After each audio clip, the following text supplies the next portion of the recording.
सदियों से सताई बहुसंख्यक आबादी आज भी सामाजिक न्याय के लिए संघर्ष कर रही है। खासकर बिहार में ये आम बात है। इस लड़ाई को लड़ने वाले कई लोगों ने अपना सब कुछ न्यौछावर कर दिया, लेकिन कुछ ऐसे भी आए जिन पर आरोप लगे कि उन्होंने सामाजिक न्याय को सत्ता हासिल करने का हथियार बनाया और फिर बेहिसाब संपत्ति बनाई। बिहार में नीतीश कुमार 2 दशक से भी ज़्यादा सत्ता में रहे। इस दौरान उन्होंने अपना दामन साफ रखा, लेकिन आरोप है कि उनके सामाजिक न्याय के एक सिपाही ने सत्ता पाते ही अपने और अपने परिवार के लिए भरपूर फायदा उठाया।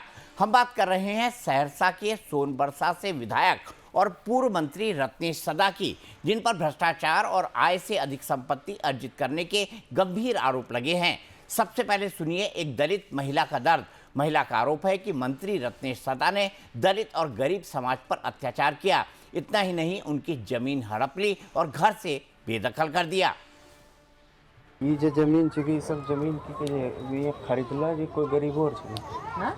ई मतलब ई खरीदला जे केकरा कब्जा कर ले छे। कब्जा करने छे। ई गरीब लोग अतर रहे ओकरा ई बगा उगा के एगो जे छत ढलाई के एगो इला जे छे ओहो लोगे रहे तो ओकरो हटा के बता एगो घर बना के छत ढलाई के करे तो दे तब अथो या उजार के मुंह बना दे छे।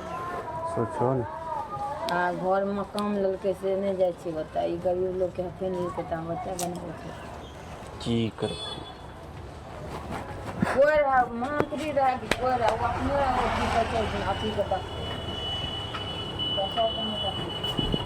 एकरो विरोध कोई नहीं करे। विरोध तो आजकल कहे कि मोबाइल में भले आपके ऊपर का विरोध करते की बात है। पैसा मंत्री से पैसा ना होता तो कहते नहीं दिए कहते से सुनते मंत्री अथी जजो आई कोनो अथी नहीं सुनता। इस दलित महिला ने लाइव टाइम्स के कैमरे पर जो कुछ कहा, हकीकत उससे भी कहीं ज़्यादा हैरान और स्तब्ध करने वाली है। उस हकीकत की गवाही ये तमाम दस्तावेज दे रहे हैं। कैसे रत्नेश सदा ने सामाजिक न्याय की लड़ाई के नाम पर अकूत संपत्ति हासिल की।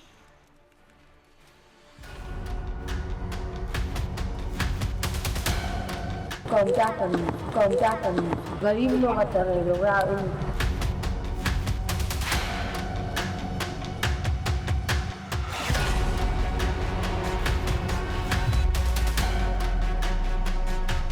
कब्जा करने गरीब लोग अतर रहे ओकरा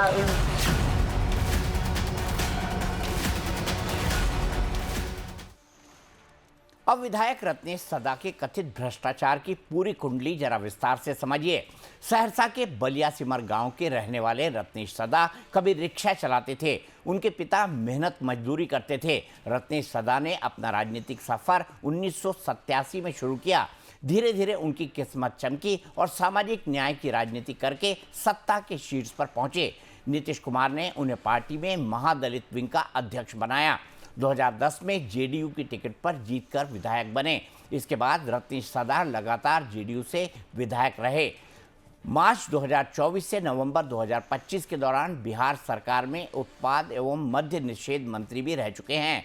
आरोप है कि विधायक और फिर मंत्री रहने के दौरान उनकी आय और संपत्ति में बेतहाशा इजाफा हुआ है। इन आरोपों की तस्दीक चुनावी हलफनामों से भी होती है। उनके पीछे 4 चुनावी हलफनामे देख लीजिए तो माजरा समझ में आ जाएगा।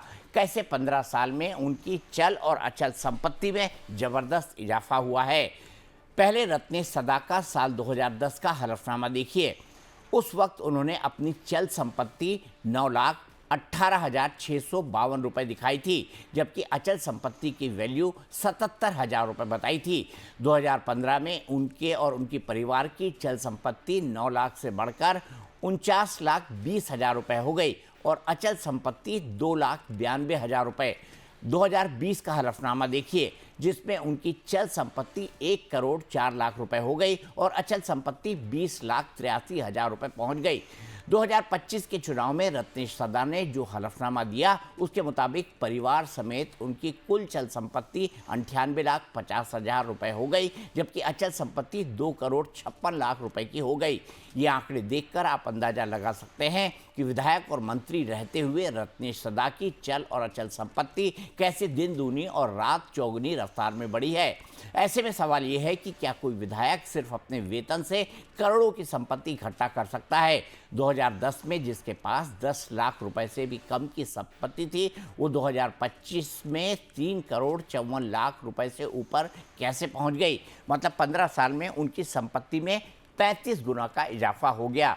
जान लीजिए रत्नेश की अकूत संपत्ति और कथित भ्रष्टाचार के काले कारनामों की तस्वीर इससे भी ज़्यादा स्याह है। विधायक बनने के बाद साल 2013 से 2025 के बीच रत्नेश सदा ने रिकॉर्ड 37 संपत्तियां खरीदी। 2026 में भी अब तक करोड़ों की 4 प्रॉपर्टी खरीद चुके हैं।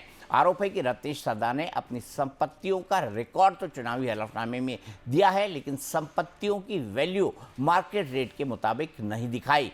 जबकि शिकायतकर्ता का आरोप है कि अचल संपत्तियों की मौजूदा कीमत 15 से 16 करोड़ रुपए है। शिकायतकर्ता मोहम्मद शकील सहरसा के रहने वाले हैं और उन्होंने रत्नेश सदा के खिलाफ इनकम टैक्स विभाग को लिखित शिकायत दी है और आरोप लगाया है कि विधायक ने 15 साल में आय से बहुत ज़्यादा संपत्ति हासिल की है। अहम सवाल ये है कि क्या कोई विधायक सिर्फ सैलरी के पैसे से 41 प्रॉपर्टी खरीद सकता है। आइए समझते हैं बिहार में विधायकों की सैलरी कितनी है और पिछले 15 साल में इसमें कितना इजाफा हुआ है। 2010 तक बिहार में विधायकों की सैलरी बेहद कम थी, लेकिन 2011 में बिहार में विधायकों की सैलरी बढ़ाकर 1 लाख रुपए प्रति माह कर दी गई। इसके बाद 2017-18 में सैलरी में फिर से इजाफा हुआ और मासिक आय 1.35 लाख के आसपास पहुंच गई। 2024 में विधायकों की सैलरी में फिर इजाफा हुआ और वर्तमान में सभी भत्तों को मिलाकर विधायकों को करीब 1,60,000 रुपये वेतन मिलता है। इस लिहाज से अगर देखें तो 15 साल में रत्नेश सदा को सैलरी के तौर पर करीब 55 से 60 लाख रुपए मिले होंगे। ऐसे में रत्नेश सदा ने विधायक की सैलरी से 14 करोड़ से ज़्यादा की 37 प्रॉपर्टी कैसे खरीदी। लाइव टाइम्स ने इन आरोपी की पड़ताल ग्राउंड पर जाकर भी की तो गांव के दलित समाज के लोगों ने ही आरोप लगाया कि उन्होंने लोगों की ज़मीनें हड़पी और सरकारी ज़मीनों पर कब्जा किया। वहीं शिकायतकर्ता ने इस मामले में जांच की मांग की है। यादार है जब से विधायक बने, हाँ, उससे पहले इनको कोई संपत्ति नहीं था। ठीक है, इनका बाप मजदूरी करते थे केशोरी मंडल के यहाँ, ठीक है, हल जोतते थे। माँ उसके घर में काम करती थी। ठीक है, विधायक बनने के बाद कम से कम अंबार प्रॉपर्टी खरीदा। कितना का प्रॉपर्टी होगा? अच्छा, पटना में 3 जगह मकान लिया, बने बनाया। सहरसा में 3 जगह मकान लिया, जो ऑलरेडी आपको दिखा दिया प्लॉट। गांव में 3 जगह मकान बनाया है, एकदम लाखों करोड़ों में। ठीक है, जमीन बहुत खरीदा, बलिया बलिया मौजे में, सिमर मौजे में, परानपुर मौजे में, सड्ढिया मौजे में, ये सब जगह जमीन खरीदा। बनगांव मौजे में भी जमीन खरीदा। ठीक है, जमीन का अंबार कर दिया। रत्नेश सदा की 14 करोड़ की संपत्ति के अलावा बलिया सिमर में 3 आलीशान मकान बने हुए हैं, जिनकी कीमत भी करीब 5 करोड़ रुपए बताई जा रही है। यानी कि कुल मिलाकर संपत्ति करीब 19 से 20 करोड़ रुपए पहुंच रही है। हमारे पास रत्नेश सदा की तमाम खरीदी गई जमीनों के सरकारी कागजात मौजूद हैं, जो प्रॉपर्टी का विवरण शिकायतकर्ता ने दिखाया है। शिकायतकर्ता का आरोप है कि रत्नेश सदा के परिवार के पास भी आय का कोई दूसरा जरिया नहीं है। ऐसे में सवाल उठता है कि उन्होंने सत्ता के रसूख का फायदा उठाकर जमीनें कब्जाई और संपत्ति बनाई। भ्रष्टाचार कर करके ये सारा संपत्ति 4 बार विधायक बने। ठीक है, 4 बार विधायक में कितना सैलरी से कितना जमीन खरीदना, खर्चा काट के कितना जमीन हो सकता था।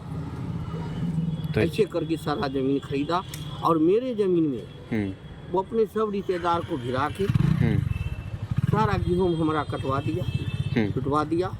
मैं इसको दरोगा बड़ा बाबू को फोन आवेदन दिया, सीओ को आवेदन दिया, डीएसपी को आवेदन दिया, एसडीओ को आवेदन दिया।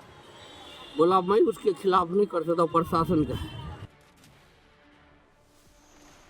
इसी पर बात करने के लिए मेरे साथ दो खास मेहमान जुड़ गए हैं। मेरे साथ आरजेडी के प्रवक्ता राजकुमार राजन जी हैं और मेरे साथ जेडीयू के प्रवक्ता किशोर कुणाल जी हैं।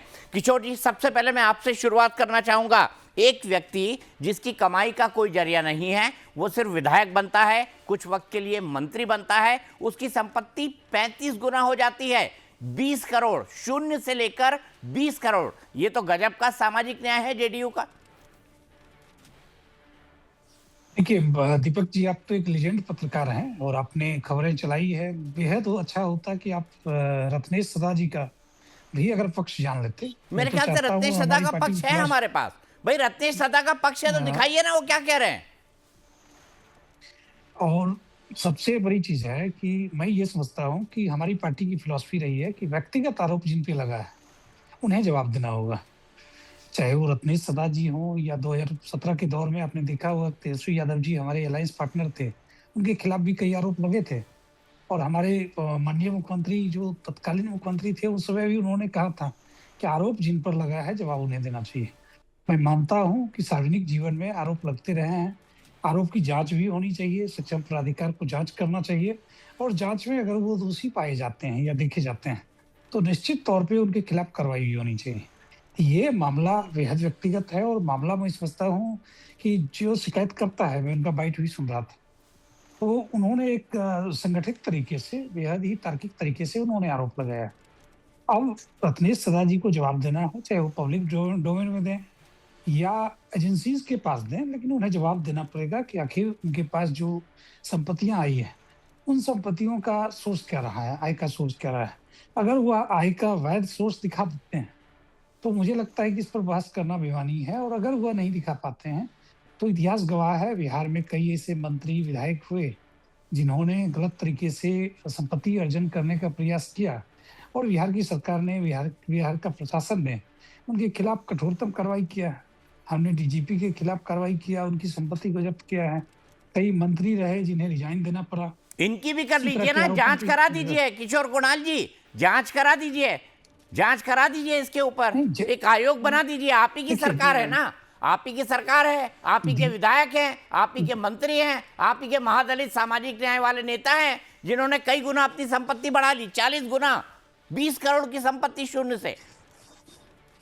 देखिए दीपक जी, आप अच्छी तरह से जानते हैं और मैं आप ही का रिपोर्ट्स देख रहा था, उन्होंने आईटी डिपार्टमेंट को शिकायतकर्ता ने आवेदन दिया है और मैं समझता हूँ कि आईटी डिपार्टमेंट जरूर इस पर संज्ञान लेगा।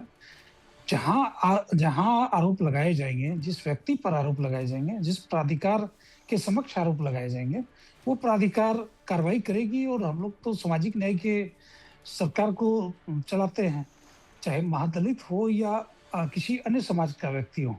अगर वह गलत करेगा तो उसके खिलाफ कार्रवाई होगी, अगर गलत नहीं करता। पर आपने कहा इनकम टैक्स को शिकायत दी है, उन्होंने तो शिकायत स्थानीय अधिकारियों को भी दी है, उन्होंने ये शिकायत जिले के जो सरकारी अधिकारी हैं उनको दी हुई है। तो आप अपने विधायक पर जांच करा दीजिए ना। भाई नीतीश कुमार तो कहते हैं ना, भ्रष्टाचार से अगर किसी ने संपत्ति कमाई है तो उसकी संपत्ति को सबसे पहले सील किया जाएगा, फिर उसको बेचा जाएगा, फिर उससे जो पैसे आएंगे वो गरीबों के वेलफेयर के लिए काम में आएंगे। तो ऐसा रत्नेश सदा के लिए साथ भी कर लीजिए ना। देखिए नीतीश कुमार जी सिर्फ कहते नहीं है, उन्होंने इसको किया है। कई ऐसे अधिकारी रहे हैं जिनकी संपत्तियां जब्त की गई, उसे नीलाम किया गया या वहां पे स्कूल या कॉलेजेस को खोला गया है।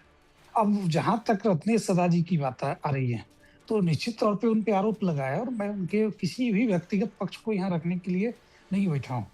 मैं जनता दल यूनाइटेड के सिद्धांत, नीतीश कुमार जी के CCC जो है, क्राइम, कम्युनलिज्म और करप्शन के खिलाफ जो उनकी नीति है उसको मैं यहाँ बताने आया हूँ। ठीक है। और निश्चित तौर पे हमारी पार्टी, अगर वो आरोपित पाए जाते हैं, उनके खिलाफ जो आरोप हैं वो सत्य पाए जाते हैं, तो निश्चित तौर पे हमारी पार्टी उस पर जरूर उनसे जवाब सवाल तलब करेगी। लेकिन सार्वजनिक जीवन में आरोप लगते रहे, प्रशासन का काम है आरोप का जांच करना, जांच करे। अगर आरोप सही होता है तो लोग कार्रवाई करेंगे, अगर आरोप सही नहीं होता है तो चूंकि एक पक्ष ये भी है रत्नेश सदा जी का कि बेहद ही गरीब परिवार से आते हैं, ये बात सच है।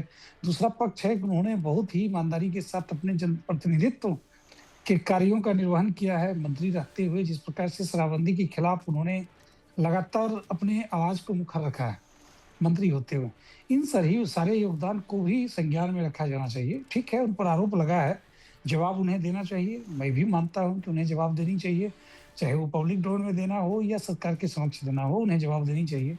और पार्टी का स्पष्ट मानना है कि अगर वो आरोपित पाए जाते हैं तो निश्चित तौर पे उनके खिलाफ कार्रवाई की जाएगी। ठीक है, मैं सीधे, आपने कहा कि आपने रत्नेश सदा से क्यों बात नहीं की, हमने रत्नेश सदा का वर्जन भी लिया है। राजकुमार राजन जी, उनका वर्जन सुन लेते हैं, उसके तुरंत बाद में आपके पास आता हूं, क्योंकि मुख्य सवाल तो किशोर कुणाल जी से पूछना था। लेकिन अब देखिए, क्या राज्य सरकार इस पर जांच करेगी, ये भी एक बहुत बड़ा सवाल है। राज्य सरकार भी चाहे तो अपने विधायक के बारे में एक कमेटी बना के, कमीशन बनाकर जांच कर सकती है, डीएम कर सकता है, क्योंकि जमीनों के लेन देन से जुड़ा हुआ ये पूरा का पूरा मामला है। हमारे सहयोगी अमरजीत ने बात की है रत्नेश सदा से। रत्नेश सदा ने क्या कहा, ये सुन लीजिए। विधायक जी, आप पूर्व मंत्री रहे हैं, 16 साल से आप हैं, आपके भी ऊपर भ्रष्टाचार के आरोप कई लोगों ने आपके ही क्षेत्र में लगाया है कि रत्नेश सदा मंत्री बने तो कई जो है संपत्ति जो है हड़प लिए, ऐसे आरोप, और भी कई मंत्री के ऊपर ऐसे आरोप लग रहे हैं। पहले सुनिए, इलेक्शन से पहले देखें 3-4 ठो हमारे सीनियर नेता के ऊपर आरोप लगा। ये जो दल विरोधी काम किया था, जो हमारी बात कर रहे हैं, तो वह मधेपुरा विधान लोकसभा के एमपी द्वारा ये साजिश रचा गया। हम तो डाटा दिए हुए हैं ना, हम संपत्ति ब्यौरा दिए हुए हैं, उससे कहीं 1 इंची फालतू होगा तब ना हम भ्रष्टाचारी हैं। कह रहे हैं कि 36 पटना से लेकर सहरसा तक 36 जगह रत्नेश सदा ने ये। अरे भाई, वो तो जांच का विषय है ना, जांच हो जाएगी। 100 करोड़ की संपत्ति रत्नेश सदा ने बना ली है, भाई के नाम पे, पत्नी के नाम पे। अरे भाई, कहीं कुछ है तो जांच का विषय है, जांच कर ले, उसमें हम कहाँ पीछे हैं। ये भी कहा गया कि रत्नेश सदा जो है कि 16 साल के अपने कार्यकाल में विधायक से मंत्री बने, सुशासन की सरकार है, लेकिन उन्होंने 36 जगह जो है वो बेनामी संपत्ति अर्जित कर ली। कितना बार कहे, तू यही पूछने के लिए यहाँ आया है।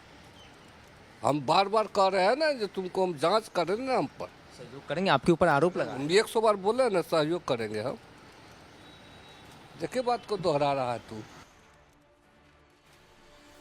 तो जांच करें, ये कह रहे हैं रत्नेश सदा। अब सवाल ये है, जांच कौन करेगा? चाहे तो राज्य सरकार भी कर सकती है, चाहे तो इनकम टैक्स डिपार्टमेंट भी कर सकता है। आय से अधिक संपत्ति का मामला ईडी और सीबीआई भी आ सकती है, अगर आय से अधिक संपत्ति के मामले में जांच की जानी है, क्योंकि नेताओं के मामले में हमने देखा है कि कई सारे नेताओं की आय से अधिक संपत्ति को लेकर ईडी और सीबीआई इसकी जांच कर रही है। राजकुमार राजन जी, क्या कहेंगे इन तमाम आरोपों पर आप, और किशोर कुणाल जी ने जो सफाई दी है उस पर? देखिए, सरकार इनकी है और आरोप इन पर लगा है, और गंभीर आरोप है। मोहम्मद शकील ने आपने ही सुनाया कि बहुत कागजात के साथ, डॉक्यूमेंट के साथ, और जिला स्तर से लेकर पंचायत स्तर से लेकर और निगरानी इकाई को कंप्लेन किया गया है, कहाँ कहाँ संपत्ति, पूरा ब्यौरा उन्होंने दिया है, और कागजात के साथ, प्रमाण के साथ उन्होंने उसको पेश किया है। तो सरकार तो इनकी है, प्रशासन इनका है। जांच आयोग गठित करनी चाहिए, त्वरित उस पर कार्रवाई की जानी चाहिए, और यथार्थ रूप में जो रियलिटी है उसको सामने आना चाहिए। लेकिन ये पहली घटना नहीं है। इससे पहले आप देखें तो अशोक चौधरी पर इतने सारे आरोप लगे। क्या जेडीयू पार्टी अनुशासनात्मक कार्य की? कोई नहीं, उस पर प्रश्न चिन्ह लगा हुआ है। क्या जांच कमेटी गठित की गई, उस पर कुछ वाद विवाद हुआ? कुछ नहीं, जस का तस उसको छोड़ दिया गया। उसी तरह से आप देखिए ना, सतदेव सिंह इनके जो एमएलए थे, उन पर जो स्टिंग हुआ था, उसमें साफ तौर पर जो व्यवसायी से 2.5 से 5 लाख रुपया मांग रहे थे, वो पकड़ा गए। तो उन पर क्या किया? उसी तरह स्वर्गीय मेवालाल जी अब तो इस दुनिया में नहीं है, लेकिन जो उन पर आरोप लगे थे भागलपुर कृषि विश्वविद्यालय के संदर्भ में भ्रष्टाचार के आरोप लगे थे, बहाली में आरोप लगा था, उन पर क्या हुआ? तो ये तो कई सारी घटनाएं हैं। उसमें से एक घटना अभी जो बहरहाल आया है, सोनवर्षा सहरसा के विधायक हैं रत्नेश सदा। सोचने वाली बात है कि जो उन्होंने चुनावी हलफनामा में जो अपनी संपत्ति का ब्यौरा दिया है, वह ब्यौरावार अगर आप देखें, उस पर अनुसंधान करें, उसको सही दृष्टि से, सूक्ष्म दृष्टि से देखें, तो निरंतर एक विधायक को जितने पैसे मिलते हैं, निरंतर उनकी प्रॉपर्टी कैसे बढ़ी, और बढ़ते बढ़ते आज जो जो उनका ग्रामीण है, वो ग्रामीण जो ब्यौरा दे रहा है, उनका घर जो आपने अभी दिखा रहे हैं, इतनी अकूत संपत्ति कहां से आ गई। सोचने वाली बात है कि एक विधायक समाज सेवा के लिए, सोशल वेलफेयर के लिए कार्यरत होना चाहिए, लेकिन इसके बनिस्पत आम जनता गरीबी की जहालत से जी रहा है, लेकिन इनकी संपत्ति कई गुना बढ़ जाती है। यह कैसे बढ़ी? ठीक है, ये सवाल है कि पटना में और सहरसा में या सोनबरसा में, उनके ग्रामीण इलाके में इतने सारे जमीनें कहाँ से आई, जबकि इनकी जो आर्थिक स्थिति थी, आप जानते वो रिजर्व सीटें थी, इनको घर के रहने के लिए एक छोटी सी जमीनें थी बस। तो ये कहाँ से इतनी संपत्ति आई, और यह आय से अधिक का मामला है। इस पर सरकार को गंभीरता पूर्वक तुरंत जांच कमेटी गठित करनी चाहिए। इसमें देरी क्यों किया जा रहा है? ठीक है, उसको बचाने की कवायद क्यों की जा रही है? उस पर ठीक है। त्वरित कार्रवाई होनी चाहिए, और जांच का विषय है, जांच करके सामने आना चाहिए कि संपत्ति आय से अधिक क्यों है। बताइए कार्रवाई किशोर करनी कुणाल चाहिए जी, सरकार को। बचाने की कोशिश हो रही है और राज्य सरकार ही जांच कर लेना, क्योंकि आपके विधायक का मामला है और इतना बड़ा मामला है, कोई छोटा मामला तो है नहीं। आपके ये विधायक मंत्री भी रह चुके हैं, तो सरकार क्यों नहीं इस पे एक जांच कमेटी की घोषणा कर देते हैं? आप आश्वासन दे दीजिए हमको कि आप सरकार को कहेंगे कि एक जांच कमेटी इस पर बना दीजिए। चौरसिया साहब, ये तो हमारा ट्रैक रिकॉर्ड रहा है। हमारे राजन साहब बेहद ही संजीदे प्रवक्ता हैं आरजेडी के, कई बातें बोल गए। मेवालाल चौधरी जी का नाम लिया उन्होंने, सही बात है, वो शिक्षाविद थे और अभी इस दुनिया में नहीं है। इस संदर्भ को अगर याद करेंगे वो, तो मेवालाल चौधरी जी को शिक्षा मंत्री के पद से रिजाइन करना पड़ा था 2 से 3 दिन के अंदर, और भ्रष्टाचार के आरोप में ही हमारे मुख्यमंत्री महोदय ने उनसे रेजिग्नेशन दिलवाया था। अभी जहाँ तक कि ये रत्नेश सदा जी की बात है, बिल्कुल सही बात है कि आरोप लगे हैं और आरोप की जांच होनी चाहिए, और हम लोग समझते हैं कि जांच होगी भी। तो जांच चाहे प्रदेश की कमेटी से हो या नेशनल टीम से हो, राज्य देश का कोई भी कानून के अंदर जांच होगा ही, और जांच का रिपोर्ट आने दीजिए। फिर किसी को दोषी कर देना या किसी को निर्दोष साबित कर देना अलग विषय है। जिस लॉजिक की बात ये कर रहे थे राजन साहब, तो उसी लॉजिक के आधार पे इनके नेता, सर्वमान्य नेता के पटना में 46 बीघा जमीन है जो ऑन डॉक्यूमेंटेड है, ऑन डॉक्यूमेंटेड है। एक तरुण कुमार होते हैं जिनके नाम पर पटना में आज भी जमीन है। एक तेजस्वी यादव जी हैं, उनके नाम पर करोड़ों की जमीन होती है, और बाद में पता चलता है कि तरुण कुमार और तेजस्वी यादव एक ही व्यक्ति हैं। तो मैं इन चीज़ों में नहीं जाना चाहता हूँ। मैं यही मानता हूँ कि चाहे वो व्यक्ति कोई हो, किसी पद पे बैठा हुआ व्यक्ति क्यों ना हो, अगर उसके ऊपर आरोप लगा है तो उसकी जांच होनी चाहिए, और जांच के बाद अगर आरोपित पाए जाते हैं, बेआरोप सिद्ध होता है, तो हमारे सरकार ने तो तय कर रखा है। और मैं ये याद दिला दूं कि रत्नेश सदा ही हैं जिन्होंने मंत्री रहते हुए इस बात पर जोर दिया था कि शराब कारोबारी के ऊपर सीसीए का एक्ट लगना चाहिए और उनकी संपत्तियां जब्त होनी चाहिए। तो मैं ये मानता हूं कि कोई भी व्यक्ति, चाहे वो मंत्री हो, विधायक हो या लोक सेवक हो या सामान्य कार्यकर्ता हो, अगर सरकार की मदद से या सरकार की आड़ में अगर वो गलत अवैध संपत्ति का कलेक्शन करते हैं, अवैध संपत्ति अर्जित करते हैं, सरकार ने समय समय पर जांच किया है, लोगों के ऊपर कार्रवाई भी की है, और आने वाले वक्त में देखेंगे अगर इनके ऊपर आरोप लगा है तो निश्चित तौर पे इसकी जांच होगी। लेकिन ये भी एक सच है कि मीडिया ट्रायल से बचनी चाहिए। तरफा बयान से, जब अभी मैं सुन रहा था माननीय पूर्व मंत्री महोदय का बयान, वो स्पष्ट तौर पे कह रहे हैं कि हमने हलफनामा में लिख रखा है, आप जांच कराइए, हम जांच में सहयोग देंगे।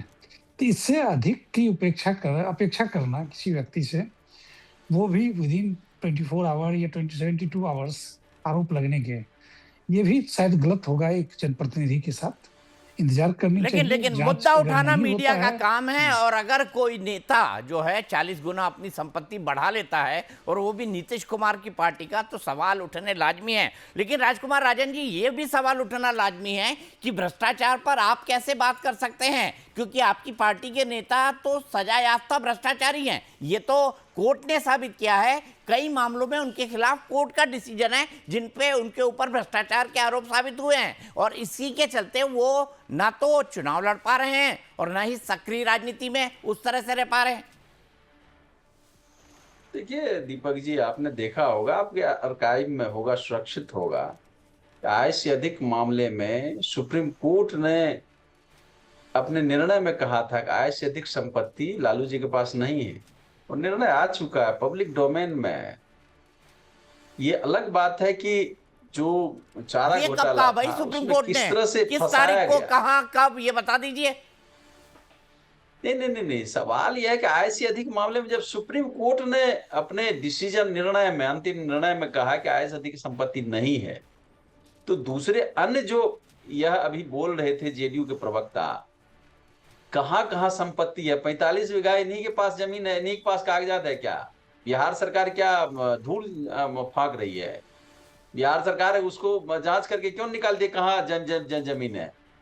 माने हवा में कुछ बात बोल देनी है और बेफालतू की बात करनी है, राजन साहब, बिना महुआ तर्क की बात करनी है, तो आप बिना बाग तर्क की में बात करते रहिए, कुछ भी बोल दीजिए पब्लिक डोमेन में। ये महुआ सोच बाग समझ में कर 3 बोलना बीघा चाहिए। में एक नहीं, सम्मानित आप प्रवक्ता है, आप कुछ भी बोलने के लिए बोल दीजिए कि 45 एकड़ जमीन है। अरे भाई, सरकार आपकी है, संस्थाएं आपकी है, उसके पास कोई कागजात नहीं है। सुप्रीम कोर्ट ने आय से अधिक मामले में अपना निर्णय, अंतिम निर्णय में डिसीजन सुना चुका है, फिर भी आप अनर्गल बात करते हैं, तो यह आपकी जिम्मेदारी होनी चाहिए। आप सरकार में, संस्था में है, आप अपने एमएलए को देखिए। जो आरोप लगे वो संगीन आरोप हैं। एक गरीब व्यक्ति जो समाज के अंतिम पायदान पर खड़ा होता है, उस व्यक्ति की उम्मीदें उस राजनीतिक दुनिया में रहती है, वो राजनीतिक समीकरण में होता है, उसके साथ सोशल जस्टिस होगा। जब खुद का प्रतिनिधि जब इतने जमीनें कुछ संपत्ति बना लेगा, तो संपत्तियां कहां से आ रही है? ठीक है, जाहिर सी बात है कि वह संपत्ति ठेकेदारी में गड़बड़ियों के कारण आ रही है। ठेके गड़बड़ी कर एडुकेशन पर जो खर्च किए जा रहे हैं, उस संदर्भ में उस ठेके जो बांटे जाते हैं उसमें कमीशन खोरी हो रही है, ठीक से सरजमीन पर काम नहीं हो रहा है। कहीं न कहीं जनता के उन मकसदों पर गंभीरता से सोचना चाहिए कि जो विकास होना चाहिए उससे कटौती करके भ्रष्टाचार के रूप में कुछ संपत्ति जमा हो रही। ठीक है, ये तो यहीं पर विचारणीय रुकेंगे। प्रश्न है। किशोर कुणाल जी, संस्थाएं उम्मीद आपकी करते है, हैं कि आपकी पार्टी जनता दल यूनाइटेड और सम्राट चौधरी जी की सरकार इस पर जो है वो एक्शन लेगी, उनके खिलाफ जांच की बात कहेगी। मामला संपत्तियों से जुड़ा हुआ है या इसकी संस्तुति जो है किसी केंद्रीय एजेंसी को करेगी। अच्छा है हो कि इस पूरे मसले पर जांच हो और दूध का दूध और पानी का पानी हो जाए, क्योंकि ये संपत्तियां तो ऑन रिकॉर्ड है। उन्हीं का चुनावी हलफनामा पिछले 1.5 दशक में लगातार बदल रहा है।